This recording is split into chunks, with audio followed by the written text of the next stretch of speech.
Good morning and welcome back to the Illiterate Greek. For those of you who might be new to this, I do this weekly, so please click on subscribe and a like, and you'll see more of what's going on with me. So in Philippians 2, the writer tells us to continue to work out your salvation with fear and trembling. I think a lot of us have heard that before. So the Amplified Bible says for that verse says to work out your salvation, cultivate it, bringing it to full effect and completion, actively pursuing spiritual maturity with reverence and tenderness of conscious watchfulness against temptation, timidly shrinking from whatever might offend God and discredit the name of Christ. That's a lot of stuff. So I really want to encourage you, go into the Amplified Bible, look that verse up, and just contemplate and think on the things that are said there. So anyway, going back to our verse, and work out your salvation with fear and trembling. Work out, in the concordance is G2716.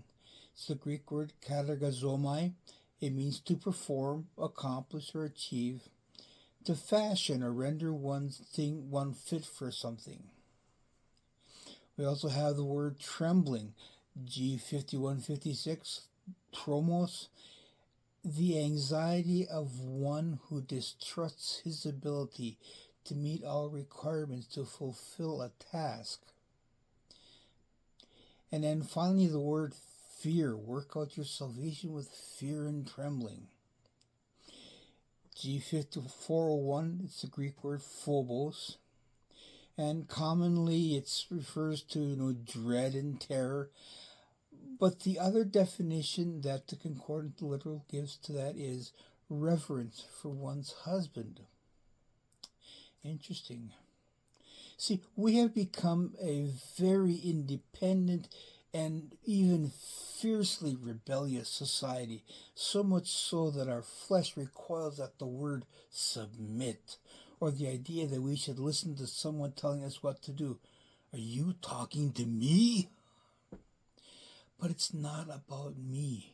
It's about Him and what He did for us. Ephesians 4 tells us to be kind to one another, tender-hearted, forgiving one another, even as God in Christ forgave you. And even think of that line, even as God in Christ forgave you. He's forgiven us for everything that we've ever done and ever have done. Ephesians 5 tells us to submit, there's that word again, submit yourselves to one another out of reverence for Christ. And that word reverence was used earlier too. It's a deep respect, admiration, or even awe. Psalm 145 tells us the Lord is gracious and full of compassion, slow to anger and great in mercy. The Lord is good to all, and His tender mercies are over all of His works. Micah 6 tells us, He has shown you, O man, what is good. And what does the Lord require of you?